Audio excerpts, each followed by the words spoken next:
Amen. Praise the Lord. Palapakan po natin si Lord. Amen. So, sa oras nito mga kapatid, my topic is all about salvation. So, let us open our Bible sa sulat ni San Pablo in Ephesians chapter 2, verse 8 to 9. Ephesians chapter 2, verse 8 to 9. Ang sabi po dito, for it is by grace, God's grace that you have been saved through faith. It is not the result of your own efforts, but God's gift, so that no one can boast about it. Mga kapatid, mga magulang, mga kaibigan, ito po ang salita ng Diyos. Sige po, palakpakan po natin si Lord. Let us palakpakan si Lord. And let's all be seated, mga kapatid. Amen. So the topic, it's all about, mga kapatid, sa salvation, and we know how it is necessary and important bilang tayo po ay nilikha ng Diyos. Amen? So when it comes sa relationship between God, mga kapatid, there should not be third party. Amen? When it comes to your relationship between God, wala dapat na third party. So dito mga kapatid, may kita natin yung topic is about God's love. And dahil sa pag-ibig ng Diyos sa tao, and kailangan po nating take note that it is not God's plan that people to commit sin. No? So maging clear po tayo doon, no? It is not God's plan to people to commit sin, no? So dito mga kapatid, tayo po ay nagkakasala because nadala tayo sa desire ng puso natin. And when we commit sin, mga kapatid, we are separated to God. Diba? Kaya nga sabi ng Romans chapter 3, verse 23, ang sabi po doon, everyone has sinned and is far away from God's saving presence. So yung salvation, mga kapatid, lagay po natin na salvation, the gift of salvation is already paid by Jesus in the cross of Calvary. But it doesn't mean everybody is saved. Dapat maging clear po tayo doon. It is only available. The gift of salvation is available. But it doesn't mean that everybody is saved. Because God will not command His disciple or instructed His disciple to preach about repentance and believing in Christ. Diba? That's why even so resurrect si Lord ay in-instruct niya yung mga disciple, and we will not do this kind of seminar kung everybody is saved. It is the process, mga kapatid. No? So, some people, they say, especially those people that they already attended Catholic Life in the Spirit seminar, some people they ignore, some people maybe they say, I don't need that kind of seminar anymore because I already memorized it. But the reality, mga kapatid, the Catholic Life in the Spirit seminar, this is the very foundation, basic foundation, entering our spiritual life with God. Diba? Basic. Pag sinabi natin basic foundation, it's very vital. Sa buhay ng tao, we have three basic needs: food, clothes, and shelter. That's very basic. But if you neglect eating food or eating healthy food, kasi mas pinokos mo yung junk food, kasi ang junk food is more delicious than healthy food, and more cheaper. No? It's more cheaper but more expensive if you go to doctor and you ka sa may hospital, yan ang napapala ng cheaper. Ayan. No? Parang yung sabi nga, may tao na masakit yung likod niya. No? Instead of to find a person who are professional na nagmamassage, sabi niya ito mas cheaper to. So instead na gumaling, instead na mag-heal yung injured niya, nadagdagan. No? So salvation, mga kapatid, we cannot pay our own salvation. That's why the Bible said, everyone committed sin and comes short from the glory of God. Why I said there should not be third party between the relationship ng tao at sa Diyos. Ganito po yan. Yung relationship ng tao at ang Diyos, napaka-intimate. Sino po dito yung mga may best friend? Who among you has a best friend?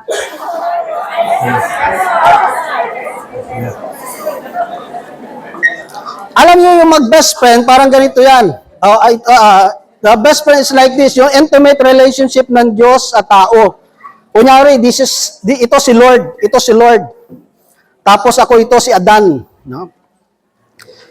What happened, mga kapatid, dahil we commit sin against God, kung titignan natin, dahil relationship natin sa Panginoon is too close, nobody can go between us, no? Nobody can pass between us. Bakit? Kasi nga, masyado kaming close ni Lord. Amen? But because I hurt the feeling of God,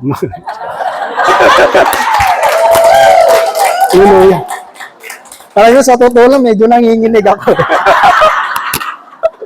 Kasi kailangan mag-English, ha?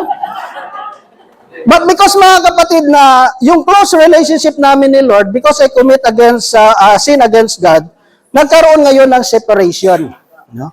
So, there's already gap between God and me. Then, when Adan, mga kapatid, committed sin against God, nagkaroon na ngayon ng gap. And that gap, mga kapatid, nagkaroon na ng third party sa buhay ng tao. That is Satan. That's why si Satan, mga kapatid, in and out sa buhay ng tao. That's why there's a problem. That's why there's a physical problema sa katawan natin. That's why there is death. Sabi nga sa Romans chapter 6, verse 23, the wages of sin is death. Kaya nga tayo namamatay. That's the consequence of sin against God. So ito, mga kapatid, dahil doon, nagkaroon ngayon ng gap. And that gap, mga kapatid, yan yung nagiging passage ni Satan sa buhay natin. Para that gap, mga kapatid, ay mawala, Jesus stand between us in the cross of Calvary. Kaya ngayon, wala nang distance ang Diyos sa tao kasi si Jesus is already in the center. Is already, na-fill na ni Lord yung gap between man at sa Diyos. Amen po ba? So dito, mga kapatid, napakalaga ng repentance because sabi nga, for God so loved the world that He gave His only begotten Son, and whoever believes in Him shall not perish. Kasi lahat tayo, mga kapatid, candidates tayo sa hell. Yes. Lahat tayo candidates kasi nga all have sinned against God. Lahat tayo nagkasala sa Diyos. Pero dahil sa great ng love ng Diyos sa bawat isa sa atin, sabi doon, ibinigay niya yung kanyang buhay. Kaya nakita natin yung plan ng Diyos is not to people to commit sin, but His plan for us is to save us. Yun ang plano ng Diyos sa buhay po natin. Kaya nga, the Bible, sabi ko nga palagi, mga kapatid, the Bible is the will of God, and the will of God is the Word of God. Napakaganda ng plano ng Diyos sa tao, but it was na-break siya, na-damage siya dahil nga sa kasalanan. That's why God, mga kapatid, iniwan niya yung kanyang salita. Sabi ko nga, the will of God is the Word of God. This Bible is the plan of God. Example, this is the Bible, this is the plan of God. And every chapter and every verses of the Bible, this is the will of God. To complete the whole plan of God into your lives, you need to follow His will. Parang pizza po yan. Who among you likes pizza? Yan, pizza. Na? Don't worry, wala po tayong pizza ngayon. We have pandesal. Yung pizza, mga kapatid, may ano yan, 12 slices. The whole pizza, that's the plan of God. And the slices, 12 slices, that's the will of God. If you want na maganap sa buhay mo yung plano ng Diyos, you need to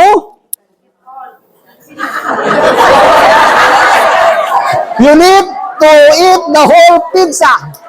No? You need to collect. No? Ayun ibig sabihin niya mga kapatid, yun ang kalooban ng Diyos eh. Yun ang kalooban ng Diyos. The salvation mga kapatid is following the will of God. And the basic mga kapatid instruction of Diyos is one is repentance. Repentance.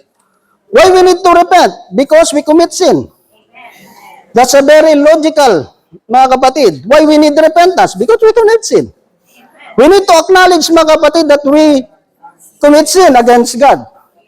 Because there's no forgiveness without repentance. When we say repentance mga kapatid is turning back to God. We need first to turn back to God.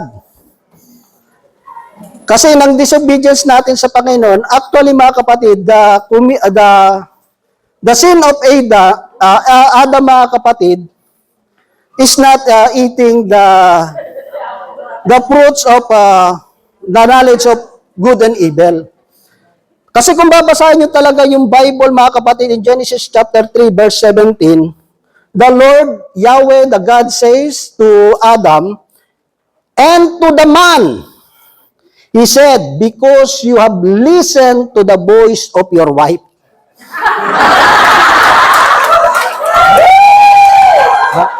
No. No, let me clear. Let me clear.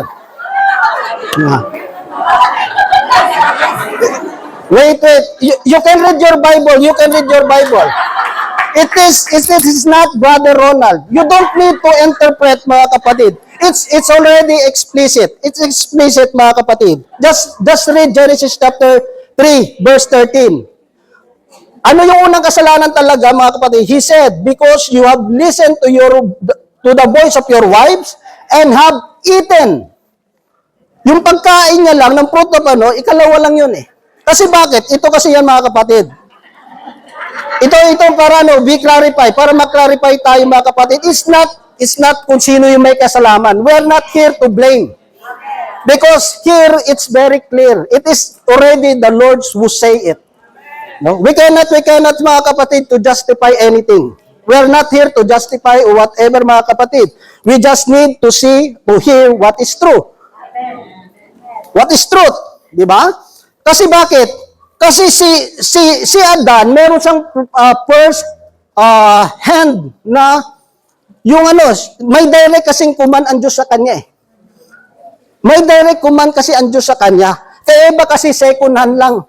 No, Ganito yan, tatagalogin ko na lang. So, ito. Sisimplihan ko lang. Kasi, ako ang Diyos. Ito si Adan. Ang una kasing naka-receive ng instruction na wag kakainin yung the fruit of good and evil, si Adan. Si Eva kasi nag-receive lang siya eh. Yung kay Eva, yung na-receive niya, hindi directed kay Yahweh, kundi galing lang sa kanyang husband. Nagets nyo? Kaya nga may kita nyo sa temptation mga kapatid, doon sa time na yun sa Garden of Eden, kung babasahin mo talaga ang Bible din mga kapatid, malayo si Adan doon eh. Kasi look. Dito mga kapatid, just to clarify, not ang tao natitempt if you are alone. Pwede ka bang i-tempt ng isang tao kung dalawa kayo? It's gonna be hard. That's why he said, two heads is better than one. Kasi bakit? Kasi kung kung kasama niya, si Adam mismo, there's somebody will remind you. There's somebody will, just picture out mga kapatid. Just use your critical thinking. Di ba? Yes, totoo po yan. Natitempt ang tao. Ito, if you agree or not, no? Natitempt ang tao pag nag-iisa ka lang eh.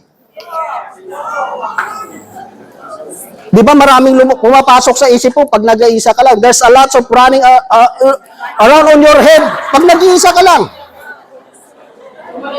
Pero pag dalawa kayo, mahirapan siya. Mahirapan siya. No? Mahirapan siya, mga kapatid. Ang pinakaano lang naman dito, mga kapatid, nandun yung instruction ng Diyos. The Bible already explicit it na yung kasalanan talaga ni Adan, yun po talaga. Pero it's not, mga kapatid, to blame anyone. Kasi hindi na natin kasi pwedeng baguhin yan eh. Si Yahweh na mismo nagsabi eh. Even I cannot, mga kapatid, palitan yan. Kasi nga, siya na mismo eh. Diba? Siya na mismo kasi yung nagsabi. Ang pinaka-point lang dyan, mga kapatid, lahat tayo nag-commit ng sin. Hindi mo naman pwede simpre sisihin yung babae o sisihin lalaki kasi kasalanan mo rin eh. No? Kasalanan mo rin kasi eh. Kasi ganito yan, mga kapatid. Sometimes, ang problema, you know the very easy way to solve the problem, pag may nag-raise na problema, the very easy way to solve the problem, just blame others. Then you're saved. Diba? Kunyari, sa trabaho, when somebody, kunyari, nakakommit ka ng, kunyari, may nagkamali ka sa work, di ba? Just to save yourself, the easy way is to lie and to blame it to other people. Then, okay na, wala ka ng problema. Kasi sabi mo, naibigay ko na yung blame sa ibang tao. But it's not the way, mga kapatid. Kaya nga sabi doon, accept eh. We need to repent. We need to accept. Mag-accept. Accept na. We need to accept, mga kapatid, na tayo nagkasala. It's not about kung sino yung nagkasala. Ang mahalaga doon, tayo mismo. Because repentance is your personal mo yan sa Diyos eh. Personal natin yan sa Diyos. Diba? Turning back to God. Kasi bakit? It is gonna be hard for us, mga kapatid, to accept. It's gonna be hard, no? Amen? Kasi sa totoo lang, mahihirapan tayo talagang i-accept na nag-commit tayo ng kasalanan without the help of God. That's why we need to turn back to God and turn away from our sin. Kasi mahihirapan tayo, that's why we need the grace of God. We need yung grace ng Diyos. Kasi kahit tayo, mahihirapan tayo, mga kapatid, to turn away sa kasalanan po natin. Napakahirap po. Kaya nga sabi nga ni San Pablo, gusto ko magpakabit, pero nahihirapan siya eh. That's why salvation is the grace of God. Hindi yan sa kakayanan natin because yung kakayanan natin is limited lang, mga kapatid. Kaya nga may kita mo na nagkasala ang tao, God gave His 10 commandments. But no one perfect the commandment, mga kapatid. Kasi bakit? Because of the weakness ng tao. But thanks sa grasya ng Diyos. Diba? Dahil sa grasya ng Panginoon, mga kapatid, na accept natin na tayo ay makasalanan. And after that, mga kapatid, we need to believe. Kailangan nating maniwala. Kasi bakit, mga kapatid? Wala naman tayong choice eh. You don't have any other choice, mga kapatid, but to believe. At yung pag-believe, mga kapatid, hindi po yung madali. Hindi po madali. Di ba? At tumahimik ang paligid. Hindi po yan madali. Kasi tayo kasing mga tao, mga kapatid, most of the people kasi, you want to see evidence. You want to see proof. Before I believe you, I need proof. I need to see. Kaya nga, sabi ng Bible, mga kapatid, blessed are those who believe. No, kahit na hindi nila ako nakita, they continue believing. Kasi tayong mga tao, napakahirap natin magtiwala. Lalo na yung mga taong nasaktan. Yeah? Yung mga taong nasaktan na, talagang ang hirap sa kanilang magtiwala. Kaya nga naghahanap sila ng proof.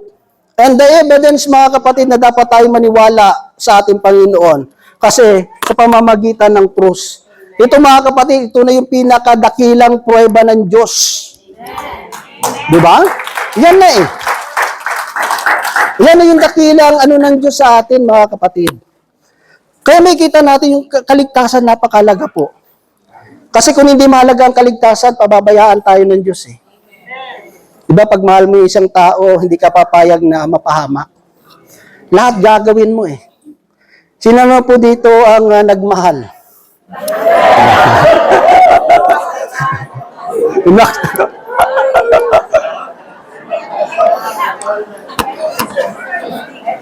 Di ba pag mahal natin yung mga tao, lalo kunyari yung mga anak natin, di ba pag if they get sick, mga kapatid, sometimes we pray, Lord, sana ako na lang ang nagkasakit.